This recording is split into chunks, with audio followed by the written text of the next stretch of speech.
To episode 4 of the Fundable Founder. Today we're joined by Chris Bullock and Bryan Burdick, the co-founders of ClearGov. Welcome, guys. Thank you. Thanks, Charlie. Would love to hear your elevator pitch for ClearGov. Sure. ClearGov is really a financial management platform for local governments. We call it budget cycle management. So we basically help local governments modernize and streamline their budget process from planning capital needs for the next 10 years to helping them manage personnel and staffing forecasts, all the way through their operational budgets. And then allowing them to communicate that out to the world via something called a budget book that local governments produce every year, as well as financial transparency sites that the average citizen can go on and better understand where their local government's money is coming from and where it's going, and then have some input on that. So it's really kind of taking local government's financial management into the modern cloud era. That's great. And why did you decide to start this business? Well, ClearGov, I think, was founded out of a pretty simple question I think a lot of people have is, really, where are my taxes going? I'm a data geek at heart and a data nerd. And I actually went on my town's website just to look into their financials. We actually had a school that they were looking to fund and take on some debt, and the question kept on coming up at town vote and failing, and so I was curious as to how much debt the town actually had. So that just led me down to this path of start looking into the financials, and really realized that it was very, very confusing for the average citizen, and thought maybe there would be a better way to really create a site where people can understand where their money's going and how it's being used, and then have some input into that. And that was really the start of a journey where, we started out with transparency, but have really evolved into this much broader financial management platform. And you guys are really a mission-driven organization. What's the mission of ClearGov? Yeah, so our mission, Chris kind of alluded to it already, but it's very simple. It's our mission is to create easy to use software to help local governments budget better. It's a painful process that they go through. Most of them are still doing it, in Excel, and it's tedious and it takes a lot of time, and they make mistakes, and those mistakes are have a real impact on their community. And we've built this really streamlined cloud-based software solutions to help them streamline that whole process, get it done faster, and get it done right. And ultimately that makes, puts them in a better position to make better financial decisions about their community, to engage with their community, and ultimately to help improve their community. And it's pretty interesting because that to me was really compelling, when I first got introduced to Chris, and really why I got involved, in ClearGov early on, is because I loved the mission that we were on. I feel like it's a company where we're not only building a great company, but we're helping make the world a better place, sort of one community at a time. Yeah, no, and we invest in a lot of mission-driven organizations, which I think is great because it also helps, really laser focus the company on how they want to, what success means to them, yep. As well as helps with hiring employees and other things, right? If everyone can rally around the same mission, it just helps early days in the business, I think, with getting everyone aligned with the same goal.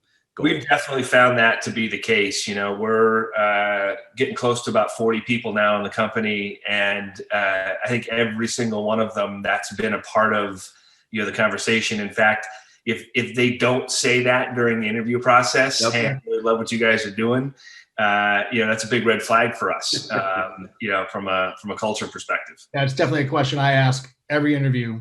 Why ClearGov? Why are you interested in ClearGov? And sometimes they'll say something about the mission. I really love what you guys are doing. Other times they'll say, well, I want to be close to you guys have an office close to our work. I live in Acton. You guys are 2 minutes away. That's not the right answer. So let's rewind a little bit. Both of you guys are kind of serial entrepreneurs. You've been through the fundraising processes many times. let's rewind to the first time you ever had to go out and raise money. How did you go about it? And maybe you have different stories, which will be great to juxtapose, but did you bootstrap? Did you raise friends and family? Like, what were the steps before you even got to approaching VCs for money? I mean, myself, I've started a number of startups and have had some successes and I'll calling learning failures. I've done everything from kind of friends and family, informal angel rounds. Our last company in Sky Analytics, we did do some venture capital pitches, but we were also kind of self-funded by our CEO. So I think for me, ClearGov has really been, I'll say, the most intense and formalized venture capital rounds that I've done. I think everything kind of before that was just a warm up. I know, Brian, you probably have maybe a little different experience though. Yeah. So, I mean, I've had a little bit of everything as well, kind of all different flavors, everything from, our last startup before ClearGov, we were actually spun out of an existing company. So we were originally funded by a loan. Yeah. The company that we spun out of, and then, did the VC route once we got to a certain stage. I've done the friends and family thing as well, which is, really, really tough. I've also been an investor on some of those friends and family rounds. And that's in a way it's equally as tough, right? Because you're rooting for, your friend or family for all of the reasons, all of the obvious reasons. And when it doesn't work out, at least my perspective is, hey, I knew what I was getting into, right. but they feel really, really, really bad, when those things, don't work out the way they'd hoped. Yep, I've been there. Yeah. Well, and Brian and I actually connected because Brian was one of our early investors, angel investor for the company. Yep. Yeah, that's we got introduced by a guy named Joe Caruso, who's kind of a super angel here in the Boston area. And I loved what Chris was doing right out of the gate, made an angel investment, and then just couldn't get ClearGov out of my head. And he and I kept talking back and forth and fell in love, and here we are. So, you guys you have a lot of experience with, different forms of financing, different paths. When you were putting ClearGov together, what were kind of some of the critical success factors that you thought of initially around fundraising, right? Like, what were some of the things you wanted to make sure you did, and some of the things you wanted to make sure you avoided? So I think we had a pretty interesting, advantage early on because Chris had, been this one-man show that made a lot of progress kind of, on his own. He had some contractors and stuff that he was working with, but, we had a product. He had gone out and, kind of almost in his spare time signed up, a dozen or so pilot customers. So we had customers that were, paying. So we had this initial proof of concept. And that's a pretty big advantage, when you go out and start the fundraising process, to be able to, tell a story that it's not just an idea, it's an idea that, folks have already started paying for. From a strategic perspective, what we really focused on was, the fundraising strategy. Money is most expensive early on in the process. The earlier you raise money, that's going to be the biggest, chunk of equity that you give up from a dilution perspective per dollar raised. And so you want to be smart about that. Chris and I think, both share a philosophy of being very capital efficient. Mm-hmm. So given the progress that we've made, we actually haven't raised a ton of money. We've used it very, very efficiently. We haven't gone out and blown it. But in particular, in those early days, we wanted to raise enough money to get us to that next level, to get us to that next proof point. Can we show that we can start to scale this, for example, right? Can we show that we can renew customers, that sort of thing, get to those next proof points, which then allows you to go out and raise the next round at better terms, right? At a better valuation and lower dilution. I think that's a great point that a lot of aspiring entrepreneurs don't think about, is when they're raising their first round, the VCs often want to know, what exactly are you going to do with this, and what are you going to achieve so that we can raise another round, right? Yep. And they're investing in founders who are fundable, not just by them, but by the next group of investors as well. It's interesting you mentioned that one quick point, Chris, because I think probably the best piece of advice that I ever got, from a fundraising perspective, was actually from a guy named Mike Tyrrell. So Mike is a partner with Venrock and invested in both of my previous two companies, so ZoomInfo and Bizzo. And it was just kind of, Mike sort of taking me through the venture economics, right? VC economics, and understanding kind of what's important to them and how they think about the world. And like you just said, it's not just about the business or the idea or even the team. Those are all super important when they make their investment decisions, but also what ultimately is this going to mean in terms of return, because they're ultimately responsible to your investors, right? Exactly. To your LPs. Exactly. So understanding how that cycle works is really, really critical to how you pitch, how you present, how you emphasize, what things you highlight, that sort of thing. And just maybe piggyback off what Brian said. I think a lot of young aspiring entrepreneurs, their goal is to raise venture capital, and to me, that should not be the goal. The goal should be to build a great product and build a great company, and the fundraising will come out of that. And I realize that that's easier said than done, because a lot of people need money just to get off the ground, but you got to kick and scratch and do whatever you can to get off the ground and show some traction, so that you've got some proof and some value. And for instance, with ClearGov, we actually we were able to sell the product actually before we had it built.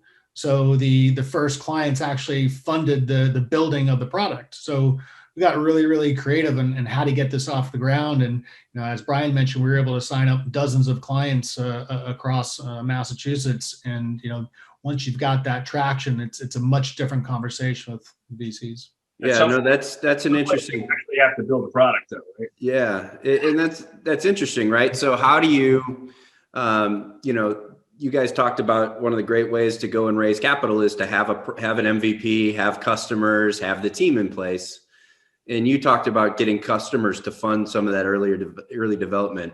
I'd love to just drill down on that. Like, how did you do that? Like, what was the pitch to the customers? So basically, I did some research into my own town's finances and found that I didn't have a sense of context for it, right? And meaning that I could see my town had $70 million in debt, but I didn't know that was a lot. And what I ended up finding was that I could find data across all the towns in Massachusetts through the Department of Revenue, and I took all that data, was able to build a website that showed for every single town in Massachusetts where their money was coming from and where it was going. And I started doing that with other states.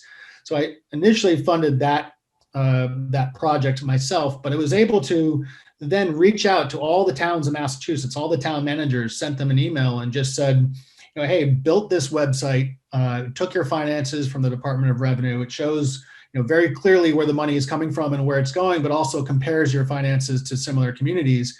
And, just reached out to them and told them the story and just said, ask them a simple question. What do you think about this? Didn't ask them to sell anything, didn't ask them to buy anything.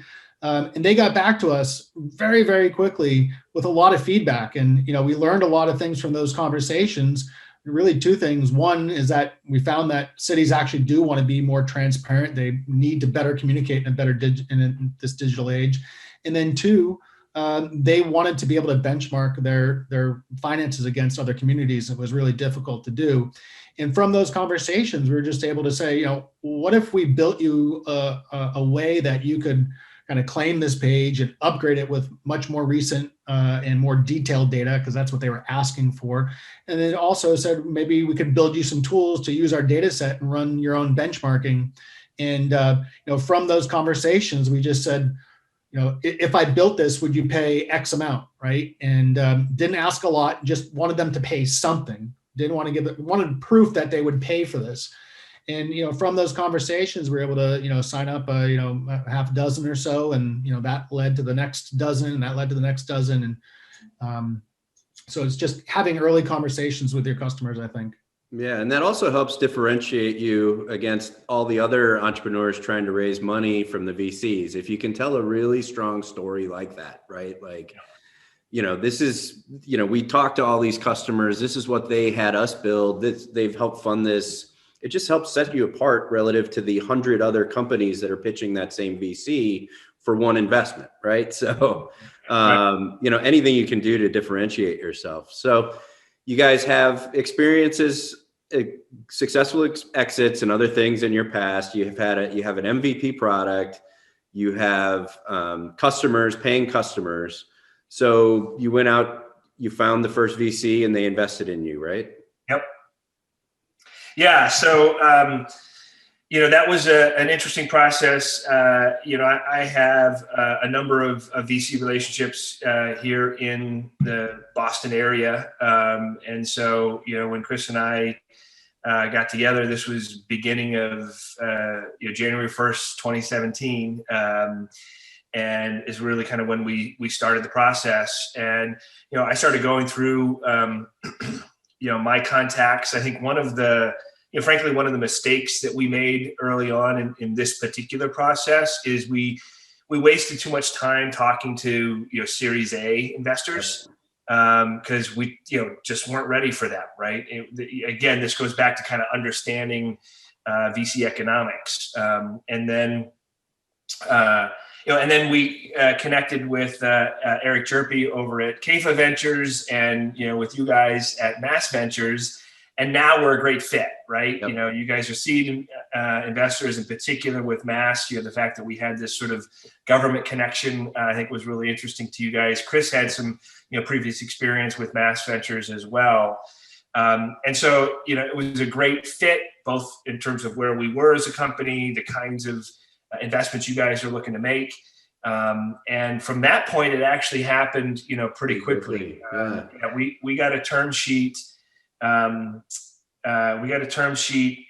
Toward the end of February, and I think like 22nd or something of February, we had it filled. We had the full round filled within a week. And then, it took about 30 days to actually close.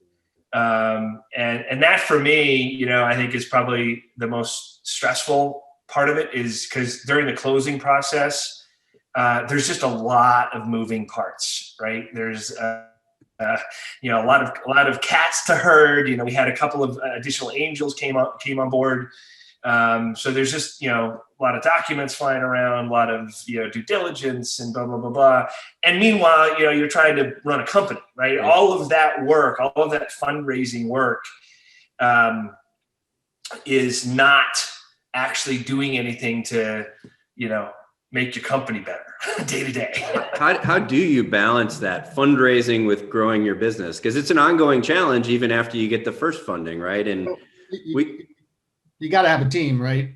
Yeah. And I think if I could maybe even back up before our first VC round, I was out there and it was a learning experience for me before Brian came on, speaking with venture capital. And one of the first things that, I learned was that it's really tough to go it alone, right? I was literally doing all the sales, all the product development, all the financials, and was just drowning in the weeds and trying to raise capital. And, I think VCs recognize this, that it's best to have, 2 or 3 people on that founding team, because you just can't do everything and you can't balance that all. And I think, Brian's mentioned Joe Caruso, who introduced us. I think he recognized that I didn't, and he kind of had a secret plot to put us together, and it worked, right? And I'm forever grateful that it did, because it did change the game. And I would say, if for aspiring entrepreneurs out there, that you should really, really think about having a co-founder or two, because it's impossible to do everything and balance everything and do it well. And to add to that, it's you got to have the right co-founder. One of the things that Chris and I actually joked about in some of those meetings, early meetings, is Chris would say something like, Bryan completes me, right? And what we really mean by that is very complementary, skills and talents, right? Chris is phenomenal at the product design, kind of the vision and the strategy of where the product needs to go. And, I've got a ton of operational experience. And those two have really kind of worked very, very well together. Versus, so the point being, if you're going to bring in a co-founder or whatever, make sure that you have complementary skills, right? That you're building out the skill set in the team, not just, repeating it. Yeah. That completes you. Yeah. Well, you guys had me at hello, so. Now over here to show me the money. Yeah. So we're almost out of time, but I'd love to know if you guys, this concept of finding co-founders, did you guys sit down and really have a long discussions or about, who is going to be doing what the expectations of each other were, discussions about equity splits and things like that? Yeah, we definitely had those conversations. I mean, we had a very long round of golf where I played very terribly, but talked about a lot of that stuff. I think you definitely have to have those type of conversations, but it's also just kind of a general fit, right? And to a great degree, it's like a marriage. I mean, you're with that person, all the time. You're trying to work through issues. It's not just who does what, but like how well do you work together? How well do you communicate? And you trust that person? All those things kind of all rolled into one. Yeah, and you guys are on 4 years of marriage now, so congratulations.